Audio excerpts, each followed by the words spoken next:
بسم اللہ الرحمن الرحیم. I am Abdul Majid Shoaib, Vice President Jamaat Islami Hind Telangana and Convener Political Committee. Jamaat Islami Hind حلقہ تلنگانہ کی جانب سے جاریہ ماہ کے اواخر میں منعقد ہونے والے اسمبلی انتخابات کے متعلق پچھلے 4 ماہ سے غور و فکر کا سلسلہ جاری ہے. انتخابات میں تائید کے سلسلے میں صحیح فیصلے تک پہنچنے کے لیے ریاست کے عوام کی رائے معلوم کی گئی، جس کے لیے جماعت اسلامی ہند حلقہ تلنگانہ نے ریاست کے تمام اضلاع میں پھیلے ہوئے اپنے وابستگان کے ذریعے مختلف تنظیمی سطحوں پر سروے کرایا. مختلف سیاسی جماعتوں کی جانب سے کھڑے کیے گئے امیدواران اور ان کی کارکردگی، عوام میں ان کی مقبولیت اور ان کی اہلیت کا تفصیلی جائزہ لیا گیا. اس دوران جماعت اسلامی ہند نے ایک عوامی منشور تیار کیا اور اس عوامی منشور کے نکات پر ریاست میں مقابلہ کرنے والی مختلف سیاسی جماعتوں کے قائدین سے تفصیلی تبادلہ خیال کیا گیا. مذکورہ بالا تمام ملاقاتوں اور ریاست بھر میں پھیلے ہوئے اپنے کیڈر کی جانب سے کیے گئے سروے اور جماعت اسلامی کی مقامی اکائیوں کی جانب سے طے کردہ فیصلوں کو سامنے رکھتے ہوئے ریاست کی سیاسی کمیٹی نے حلقے کی شورا کے سامنے اپنی سفارشات پیش کیں. جماعت اسلامی ہند حلقے کی مجلس نے ان سفارشات کی بنیاد پر یہ فیصلہ کیا ہے کہ ان انتخابات میں ہم کسی ایک سیاسی جماعت کی تائید نہیں کریں گے. البتہ 67 اسمبلی حلقوں میں کانگریس، 42 اسمبلی حلقوں میں BRS، 7 اسمبلی حلقوں میں مجلس اتحاد المسلمین کے امیدواروں کی تائید کی گئی ہے، جبکہ ایک اسمبلی حلقے میں CPI اور ایک اسمبلی حلقے میں BSP اور ایک اسمبلی حلقے میں آزاد امیدوار کی تائید کا بھی اخلاقی طور پہ ہم نے اعلان کیا ہے. اس کے سلسلے میں جیسے کہ کولہاپور کی سیٹ کے سلسلے میں ایک بات ہماری جانب سے یہ کوششیں ہو رہی ہے کہ وہاں پر بھی کسی نہ کسی حیثیت میں اخلاقی طور پر ایک آزاد امیدوار کی تائید کی جائے. جماعت اسلامی ہند حلقہ تلنگانہ کی مجلس شورا نے مذکورہ بالا تمام دلائل کے ساتھ اپنی سفارشات مرکز کو روانہ کر دی تھیں اور مرکز جماعت نے جماعت کی مقامی اکائیوں کی آراء اور حلقے کی شورا کے دلائل کو قبول کرتے ہوئے شورا کی سفارشات کی توثیق کر دی ہے.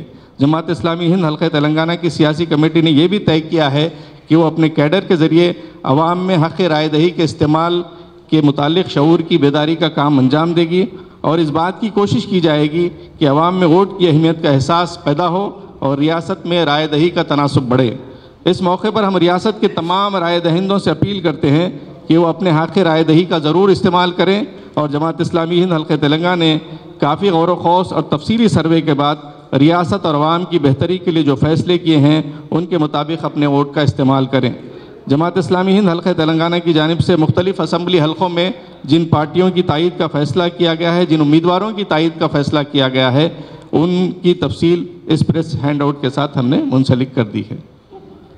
Briefly, I would like to tell you that in the past United Districts of Telangana, in Adilabad, there were total 10 seats, out of which we have extended our support to Congress candidates in 5 seats and BRS candidates in 4 seats, and 1 seat is to BSP, that is RS Praveen Kumar sir. In Nizamabad, erstwhile Nizamabad district, there were out of 9 total seats, we extended our support to 3 Congress candidates and 6 BRS candidates. Similarly, in Karimnagar, out of 13 seats, we have extended 8 Congress candidates, support to 8 Congress candidates and to 5 BRS candidates. In Medak, 3 Congress candidates and 7 BRS candidates has been supported by Jamaat Islami Telangana. In Mahbub Nagar, that is United erstwhile Mahbub Nagar district, out of 14 seats, we have supported Congress in 9 seats and in 4 seats we have supported BRS. In Nalgonda district, 11 seats of Congress candidates, 11 Congress candidates has been supported and 1 BRS candidate. In Warangal, 9 Congress candidate and 3 BRS candidate. In Rangareddy, 7 Congress candidates and 7 BRS candidates has been supported by Jamaat Islami Telangana. In Hyderabad, we have extended support to 3 Congress candidate and 5 BRS candidate, while we have supported the 7 Majlis candidates in Hyderabad area. In Khammam district, we have extended support to 9 Congress candidates and 1 CPI candidate. So out of 119 total seats, we have extended support to 67 Congress candidates and 42 BRS candidates, 1 from BSP, 1 from CPI, and 7 Majlis Ittihadul Muslimin. Thank you.